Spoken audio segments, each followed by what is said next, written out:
rest of your day, counting down to the close in the red, but significantly off from the session lows. The Nifty is down 80 points. At one point of time, the Nifty was down nearly 200 points. So from the day's low, there has been a recovery of about 115 points on the Nifty.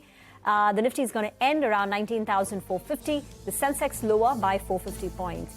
The last half an hour recovery was led by strength in many of the IT names and even Reliance Industries, while HDFC Bank continues to be strong. So HDFC Bank was the pillar today, up close to about 1.5%, in fact more than that, after it reported that Q2 pro forma update. IT names like TCS, Infosys, HCL Tech saw buying in the last 1 hour, and even Reliance Industries, if you pull that up, closes in the red but significantly off from the day's low.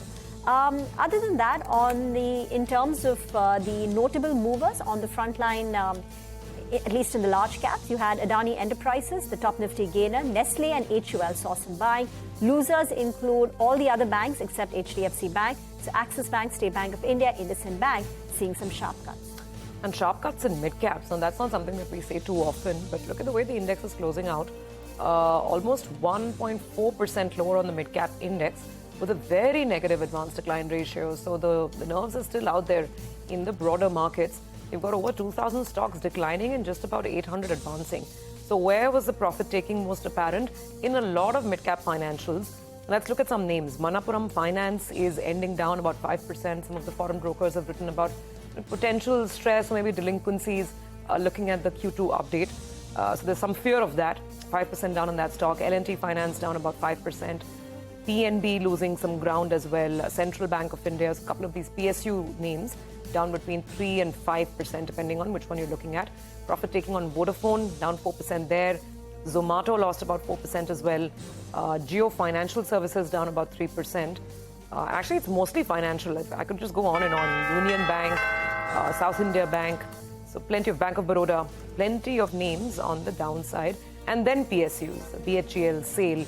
So the PSU names also saw a fair amount of profit taking, 3-4% on the way down. That's how it's closed out. So, by the way, on the upside, however, should mention Avenue Supermarts has had a good session today after the Q2 update, 3% up on Avenue.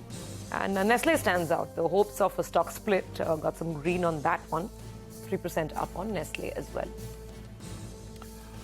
Yeah, I mean, interesting list. And on the upside, I mean, maybe we should end with a little bit of green.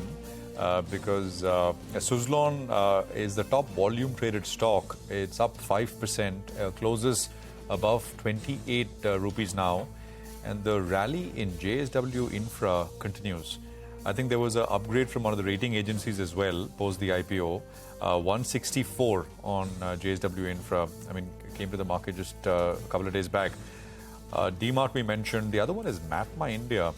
It's been a fantastic move. I mean, from 1,700 levels 4 or 5 days back, it's at almost 2,200. So something certainly coming up there on MapMy India.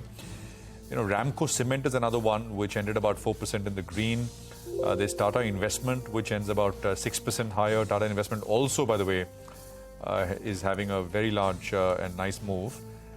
So yeah, I mean, some gainers as well. But of course, the advantage with what is down, and the list is much longer there. 700 stocks are higher and about 1,700 stocks were lower in that trade.